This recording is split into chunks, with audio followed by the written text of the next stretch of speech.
사건을 보시면 제일 문제는 그 내란 청산을 기초로 해서 그 정권을 획득한 이 정부와 그 여당이 계속해서 이 내란 소리를 하면서 무죄 추정의 원칙을 선택적으로만 사용하고 있는 것이 저는 법치국가의 가장 큰 위협 중에 하나라고 생각합니다. 그래서 이재명 대통령 사건은 5개나 재판이 정리되어 있는데 그 중에 일부는 그 대법원에서 유죄가 확정되기까지 했는데 그럼에도 불구하고 무죄 추정의 원칙을 적용해야 한다 이렇게 하고 있는데 내란죄 재판은 지금 이제 겨우 1심 재판을 진행 중인 사건인데 무죄가 확정된 기존은 한 명도 없습니다.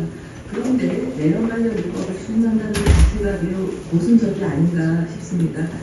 그래서 내란 3법이라고 부르는 거를 사법개혁 개혁이라고 하면서 사법개혁 3법이라고 부르는 이런 바꿔 부르는 것 자체가 잘못된 명칭이 아닌가 그렇게 생각합니다.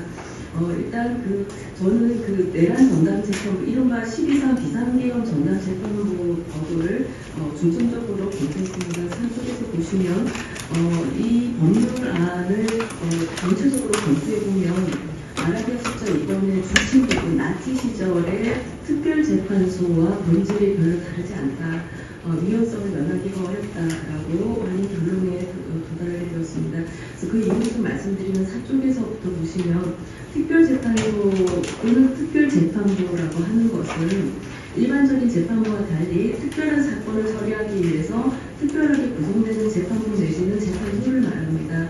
이거는 제가 좀 급하지 않아 보니까 이거 헌법제 110조 1항에 따르면 특별법원은 금지되어 있는데요. 군사법원만이 예외적으로 허용하는 것으로 하고 있습니다. 이렇게 금지하고 있는 이유에 대해서는 다음 부분에서 계속 설명드리겠는데요.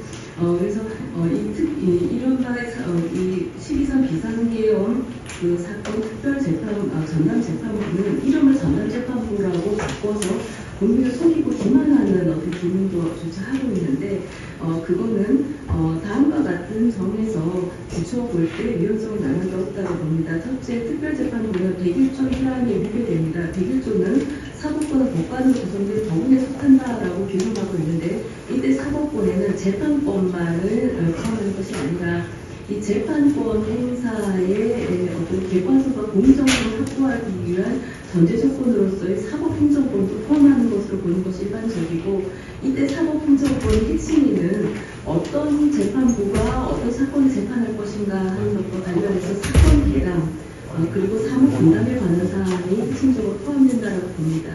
이 점은 1985년 11월 29일 유엔에서 채택한 사법부의 독립에 관한 기본 원칙 제14조에서도 확인되고 있습니다.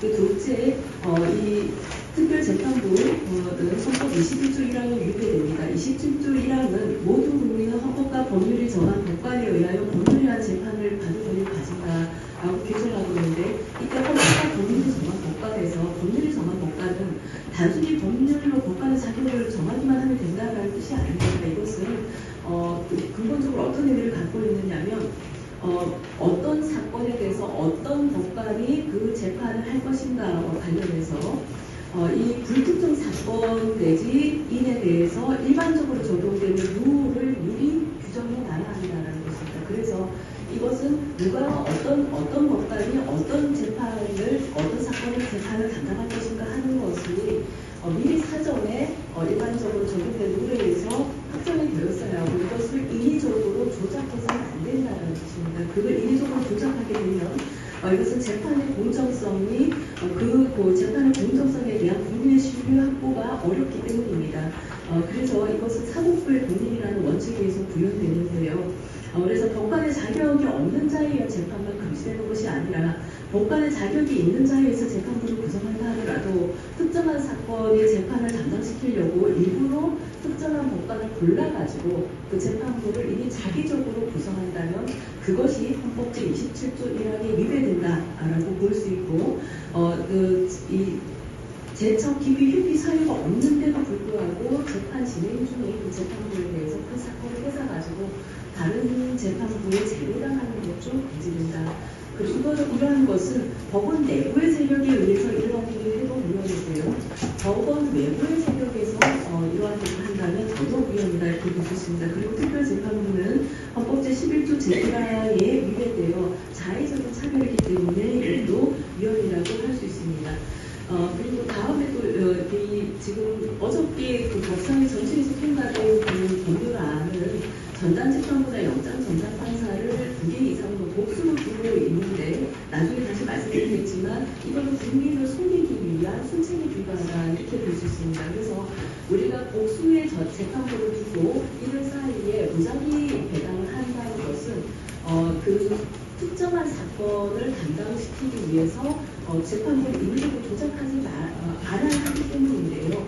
이 법률안에 따른 그러한 그 전담재판부 그리고 영장전담판사를 두개 두는 것이 왜 이 원칙에 위배되냐, 무작위 배당의 원칙에 왜 위배되냐는 처음부터 두 개 이상의 그런 전담재판부 자체가 이 특별하게 고른, 인위적으로 고른 그런 판사들에 의해서 구성되기 때문에 그 안에서 어느 재판부에 배당할 거냐 하는 문제는 매우 장기적인 그러한 장치에 불과하다 이렇게 볼 수 있습니다. 그래서 더 교묘하고 더 악의적으로 이 전담재판부를 마치 지식전담재판부나 영장전담판사 지금 보통의 일반 재판부처럼 보이게 하기 위한 장치에 불과하고 그렇게 한다고 해서 위헌성의 문제가 해소되는 것은 전혀 아니며 헌법 제110조 1항에 따라 금지되는 특별법으로 특수파입니다. 그래서 낫지의 특별재판소와 별로 다르지 않다 이렇게 평가할 수 있습니다.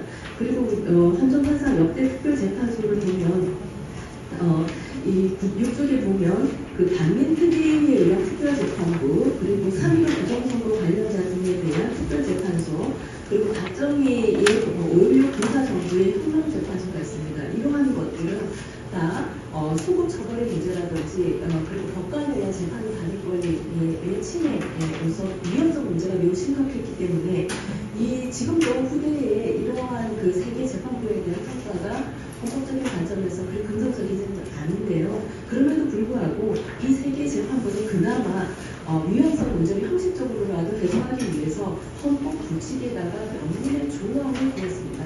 그런데 지금 문제되고 있는 12.3 비상계엄 전담재판부는 헌법에 명문 조항도 없습니다. 그래서 위헌성의 문제를 피할 재간이 없다 이렇게 볼 수 있습니다. 자세한 거는 보시고요. 그리고 11쪽에 보시면 결국은 이것은 뭐냐면 이 반민특위에서의 특별재판부나 3.15 부정선거의 특별재판소나 5.16 군사정부 혁명재판소하고 본질에서 차이가 없는데 형식적으로나마 헌법에 근거를 두었지만 그럼에도 불구하고 실질적으로는 평가가 긍정적이지 않은 반면에 지금 이 3.15 비상계엄 전담재판부는 과거 해리 7세 시절에 영국의 성실청 성화재판소라고 하는 거 혹은 다치의 특별재판소와 같이 자의적으로 특정한 결론을 내리기 위해서 재판부를 인위적으로 더더군다나 법원 외부의 세력에 의해서 인위적으로 조작해서 구성하는 거기 때문에 이것은 명칭이 전담재판부라고 한다고 해서 금지되는 특별재판소라고 보기가 어렵고 이것은 21세기 선조 국가에서는 그 외를 찾기가 어렵다.